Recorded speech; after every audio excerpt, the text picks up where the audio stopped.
Police prepare for Christmas operations. Beefing up adequate security to provide that sense of... Uni students to see a fee increase next year. And a 37-year-old Australian woman arrested for killing her kids. This is National EMTV News with Tokana Hasavi. A very good evening to you and welcome to Saturday's news. Thanks for joining us. Over the last 48 hours, Australia has been hit hard by another horrific tragedy, the murder of 8 children in their own home. Today, the mother of the 7 children was arrested on suspicion of murder. Prime Minister Peter O'Neill has released a statement expressing his condolences to the family of the children. He has also asked Papua New Guineans to embrace their own families and be thankful for their communities. We begin tonight's bulletin with this story from 9 News Australia.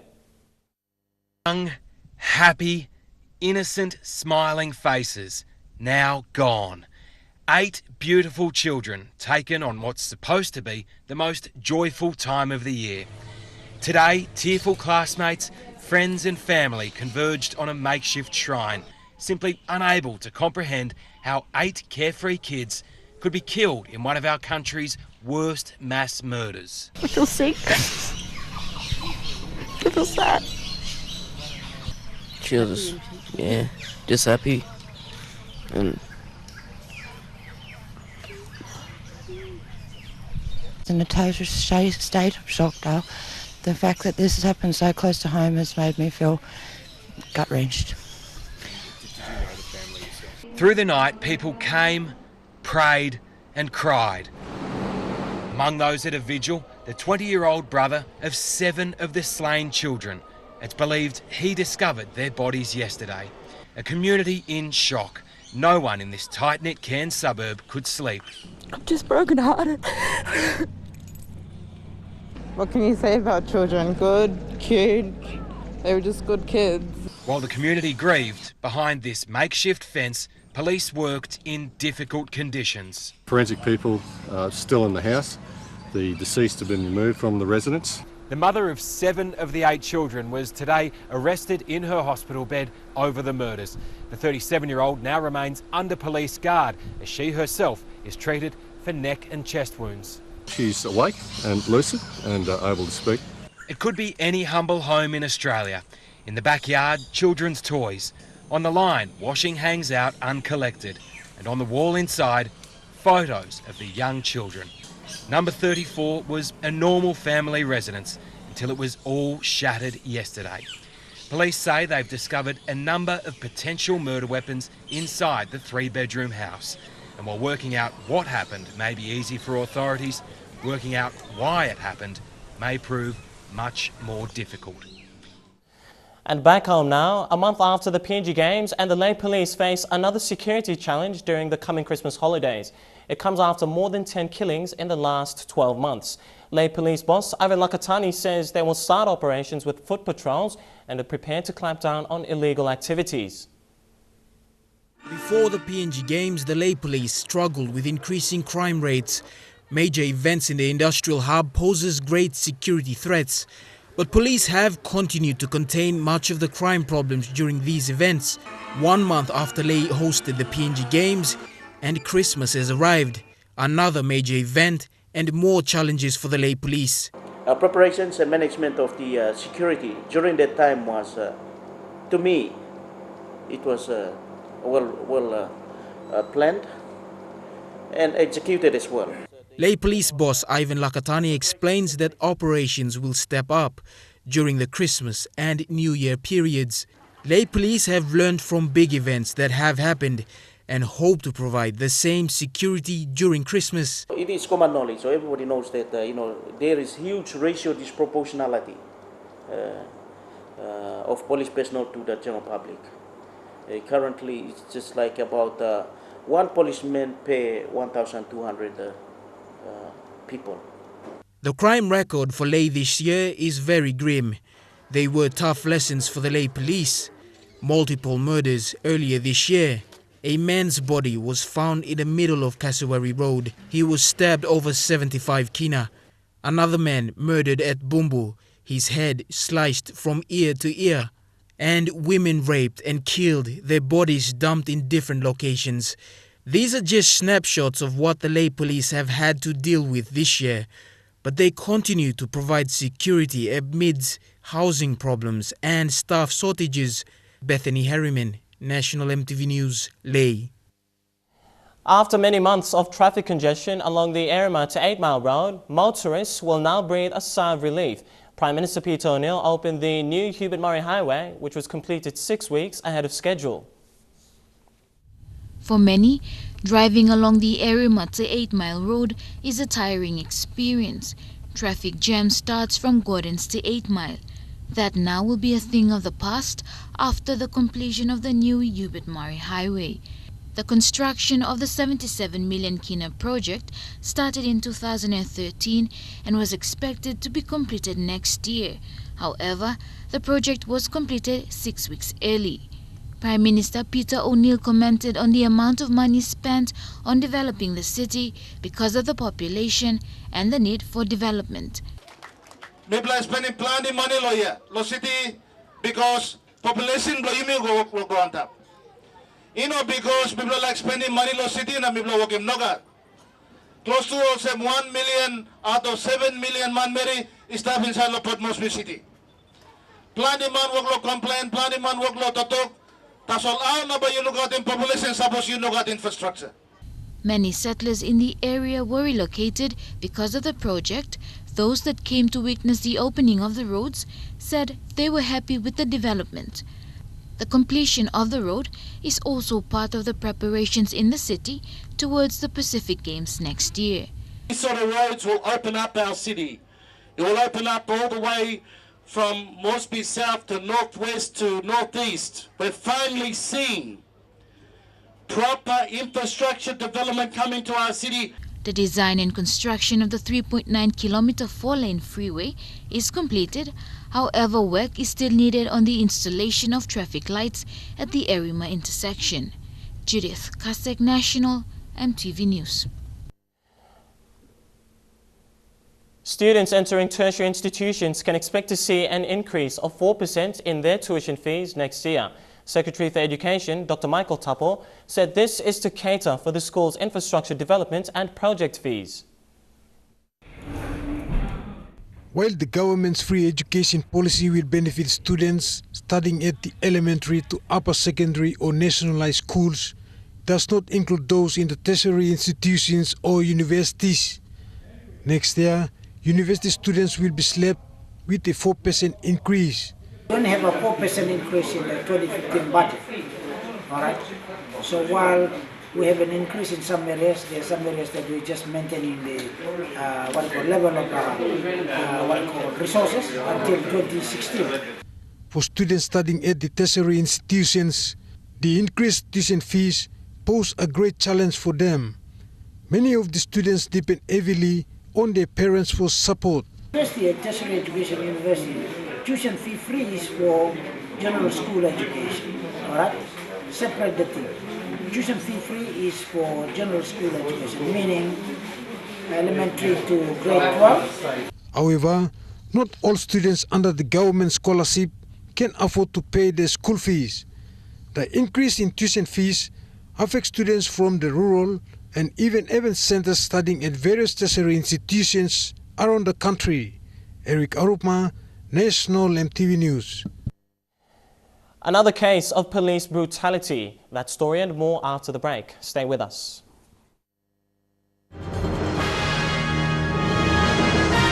Good to have you back with the news. A community in Yalibu, Southern Highlands, has demanded an immediate explanation from police after a brutal attack on locals on Monday. They told EMTV News today that 2 truckloads of policemen believed to be from the Kagwa police station attacked village magistrate Joseph Kaluanda at Muli village. Mr. Kaluanda was beaten and kicked and lost 3 of his teeth as a result. Community leader William Kundi condemned the actions as unprofessional. It is alleged that the police were intoxicated during the incident.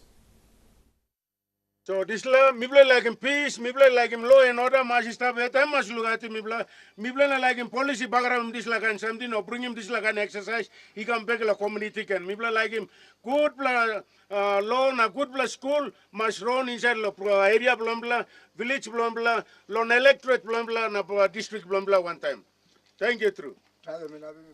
More than 3,000 people living in Quarry Block in 9 Mile outside of Port Moresby will now have access to clean water after many years.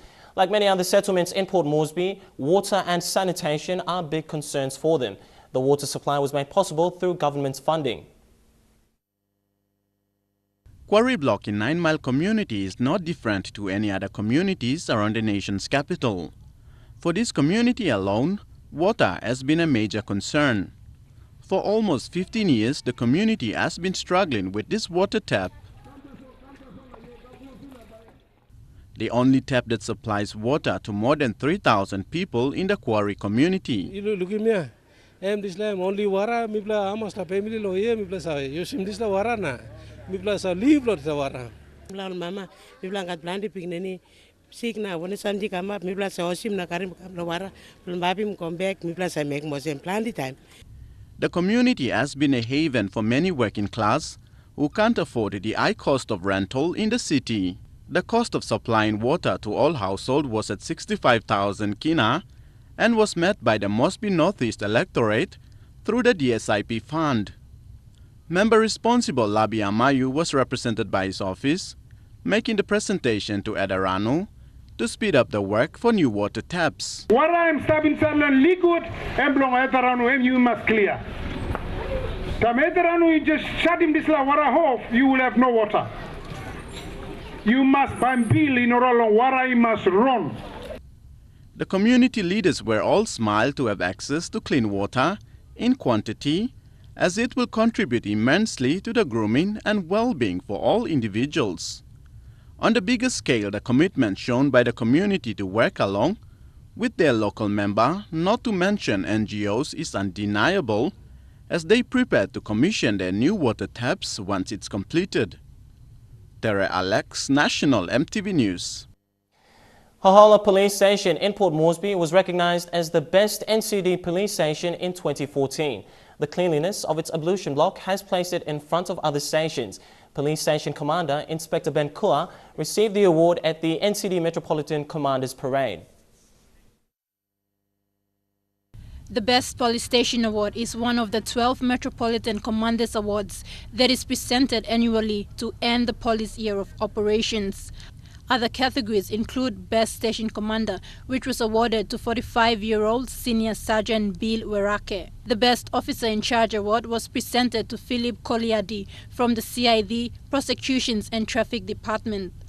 And it comes with those responsibilities to ensure that we carry out our duties that is meaningful and that is right to the community. Hohola has over 20 police offices. It serves at least 4 suburbs, including Tokarara and Tarama, with a population of over 15,000 people. Most cases reported to the station include car thefts, armed robberies, and domestic violence like wife bashing. These awards serve as recognitions for officers who have played positive roles in upholding their duties in the constabulary. In 2015, much focus will be on security planning for the Pacific Games. We have a team of planners, organizers who are working currently on seeing how best we can look at beefing up adequate security to provide that sense of comfort to particularly our visitors who will be coming from outside the region. Tekla Gunga, National EMTV News. Turning overseas now, villages and towns on the Thai-Malaysian border have been hit hard by torrential rain over the last 2 days. The rain caused severe flooding, affecting thousands of people. Police and military officers have been called in to help manage the traffic along main roads and highways. Government agencies have also been working to deliver much-needed relief packages to the flood-stricken areas. Similar downpours wreaked havoc on palm oil plantations in the Thailand border provinces. And in Indonesia, a woman was given the death sentence for trafficking in more than 1 kilogram of methamphetamine. The 33-year-old, known as Yunita, cried uncontrollably when the decision was read out in the Indonesian court. The judge ruled that the prosecution had succeeded in proving a case beyond reasonable doubt. Unita worked as a religious tour leader in Indonesia and was caught with drugs in July last year. Indonesia has a mandatory death sentence for drug offences. And health authorities in Japan have confirmed the presence of the H5 strain of bird flu in chickens from a local poultry farm. Because of the potentially devastating impacts of the virus, Japanese authorities have culled about 4,000 birds at the farm in Nobeoka City earlier. Japan's central government has become involved in the efforts with Prime Minister Shinzo Abe, calling on all agencies to assist. And that's a take on our news segment tonight, but we'll be back with sport news after these messages. Stay with us.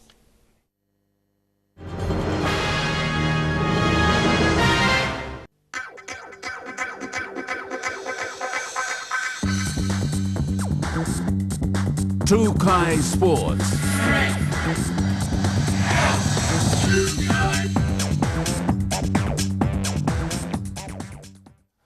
Welcome to Trukai Sports. Concerns are being raised, bringing into question the National Soccer League Board and PNGFA management of a lack of any proper direction leading into the new season. Dates for the start of the competition have yet to be fully confirmed, as well as the number of teams that will participate. Of further concern is the issue of venues. With the majority of Port Moresby's sporting infrastructure undergoing major renovation and refurbishment, the unavailability of grounds is a huge setback for the hosting of the competition. Directly in line with that is the fact that last season's champions and 9-time NSL winners Hekari FC no longer use the IPA grounds, which the club themselves had developed over the course of the 2014 NSL season. With the NSL coming directly under the PNGFA management, speculation is that decisions being made are more in favor of the administration rather than the soccer fraternity as a whole. Date, no formal statement has been given by PNGFA regarding the issue, and this has left many clubs, fans and supporters annoyed. There have been suggestions though. One of those was to have more matches hosted outside of Port Moresby and include Madang as an alternative venue alongside Lae. However, with the majority of clubs coming from Port Moresby themselves, this may not be feasible. Now, another and even more dramatic suggestion has been to postpone the 2015 version of the NSL to after the Pacific Games. However, with a lot of the clubs having players who are in contention for the national squad, this may not sit down well with a lot of them. Jeremy Moggy, National EMTV Sports. Leonard Kalate, a Lae-based swimmer who took part in the recent BSB 6 PNG Games, has been selected to represent the country as a Star of Tomorrow to watch and learn from international swimmers. On return from Doha, he had just taken part in the Queensland Long Course Championships, coming fourth in the age group finals and clocking a personal best at the same time.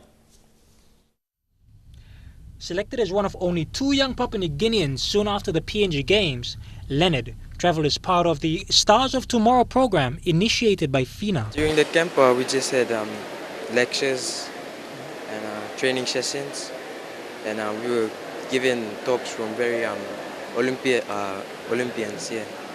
While he has travelled overseas before, the experience of meeting and learning from some of the best swimmers in the world has been the experience of a lifetime. Probably the best piece of advice was to be champions in education and be champions in sport as well. Yes. He also took part in the Queensland State Championships. From the heats, I think I finished 6th out of the swimmers from Queensland, but then coming into the finals, I did a personal best for me and I finished off 4th. Leonard travels to Kokopo where he will spend time with his family before returning to Lae to continue his education and training. Jeremy Moggy, National EMTV Sports. Over to Rugby League, Connor Tigers Club hosted a club competition in Port Moresby for the first time, bringing all members of the club and Rugby League fans together to celebrate the festive season through sports. The tournament started on Friday with 18 participating teams. The Conistom's Rugby League club drew large numbers of families, friends and rugby league enthusiasts to watch their favourite teams under the scorching Port Moresby sun. The tournament saw 13 men's team and 5 women's team battling it out on the field. The 3-day Nines tournament that started on Friday is the first ever competition for Conistom's Rugby League club. team manager Alan Hula said this is just the beginning for this club to host its first tournament and that there is more to come in the future. This tournament I'm come up here.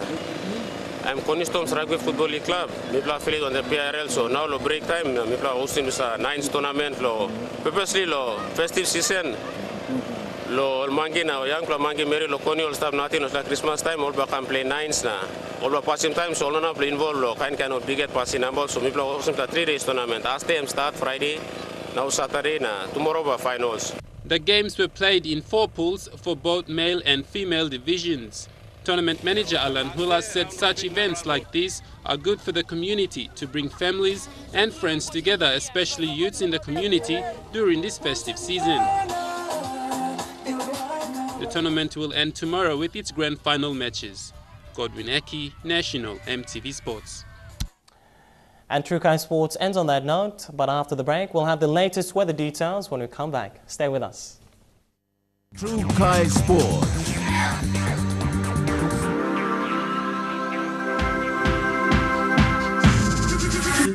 True Kai Sports. This weather information is brought to you by Tablebirds. A quick look at the weather forecast for tonight and tomorrow in the Highlands region. All centres, rain and thunderstorms. And that's been the news, sports and weather this Saturday. Thanks for your company. On behalf of the news crew, I'm Tokana Hasavi. Have a good night.